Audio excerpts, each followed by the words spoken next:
I heard a name that surprised me, and it will probably sadden Browns fans.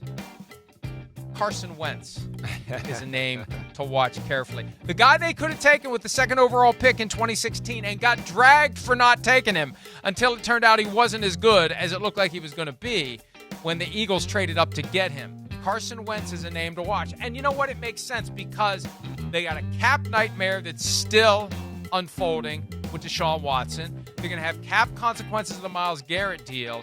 This is going to be about finding somebody who can pass the eyeball test and be cheap enough to justify it.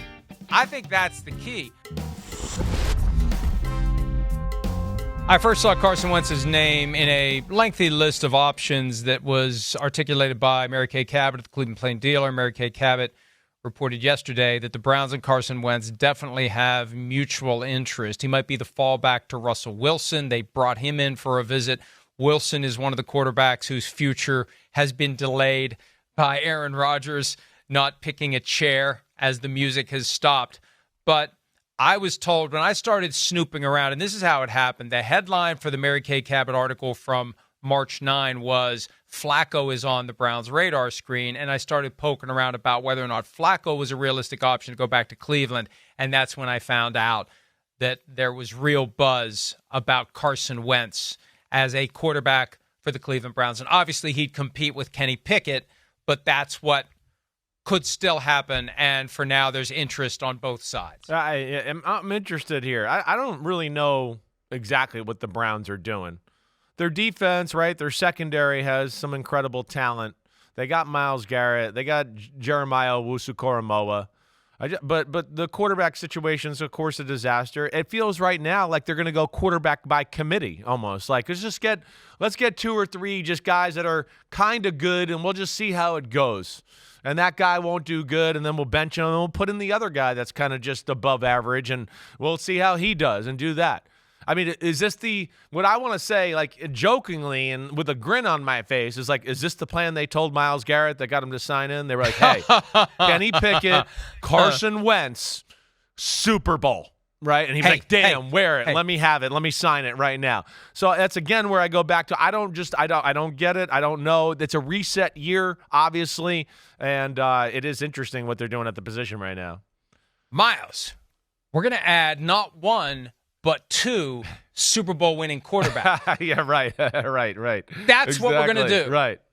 Yeah. They didn't do anything in the Super Bowl. They held the clipboard, but they did win the Super Bowl. They got a ring. They have more rings than Dan Marino, Fran Tarkenton, Dan Fouts combined. Exactly, right.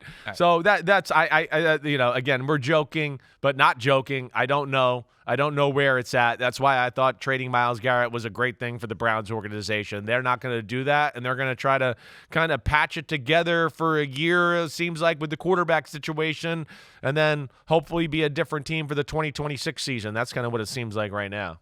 Well, it's funny. I was poking around a little bit about the Colts' misadventures at quarterback since the retirement of Andrew Luck. Yeah. After we played the clip last week of Matthew Stafford, and he just kind of casually mentioned that in 2021, when he asked to be traded by the Lions, he was on Zillow looking at houses in Indianapolis. There was a belief in Indianapolis from some that Wentz did well enough to stick around. Yeah, right. I still don't know why he got thrown overboard.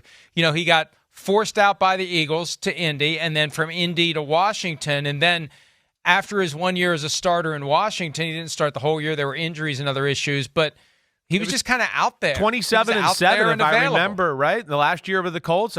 Pete, maybe you can look this up real quick, but I believe it was 27 touchdowns, 7 interceptions. You're right. The play wasn't that bad. I think it was more about all the other stuff we've talked about with Carson Wentz. First, there was the COVID stuff. He did not want to get vaccinated, right? He missed the second to last game of the year, where if they beat the Raiders in Week 16, they would have gone into the playoffs. He didn't get to play because he wasn't vaccinated. He got COVID. He missed that. I think that irked Jim Irsay, let alone the things we've heard about Carson Wentz not exactly being, the greatest leader, a guy in the locker room. I think that's kind of what led to his demise there with the Indianapolis Colts.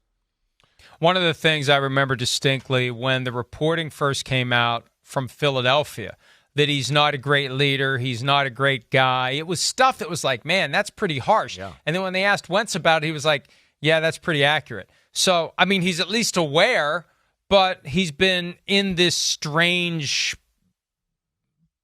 blender of like, where's he going to go and what's he going to be? And he's a backup now. He's 47-46-1 as a starter. I actually thought his record was better than that, but he's on the right side of 500. He's got, for his career, he's got 153 touchdown passes, which is a hell of a lot more than I would have thought, and 67 interceptions. That's a pretty good ratio. Yeah. And as you pointed out, it was 27-7 with Indianapolis and 11-9 the next year with Washington. He ultimately only started 7 games, appeared in 8. There were injuries and whatnot, but yeah, he is a guy who, you know, there aren't enough good quarterbacks to go around. There aren't enough bad quarterbacks to go around. He is a guy who has a place in the NFL, and with the Browns dealing with the albatross contract that they gave to Deshaun Watson, not having a lot of money available and cap space available at quarterback, Wentz makes sense unless they can get Russell Wilson on the cheap. And frankly, Chris, I know we got a break, but between Wentz and Wilson right now, I know. I'd probably want. It would be a close one for me. Which guy I want. It's a close one. I would agree. And hopefully Carson Wentz. And you know, I think he's probably changed, and that's the great thing about Kansas City being there, from not only getting coached by that, but seeing that group there and that culture there. I was at practice a few times when he was there. He seemed to fit in, so maybe he's a different guy from you know, the years of the Colts and the Eagles and all of that in the locker room. Hi, it's Mike Florio. Thanks for watching PFT on YouTube. Hit subscribe for the latest news and analysis from Pro Football Talk.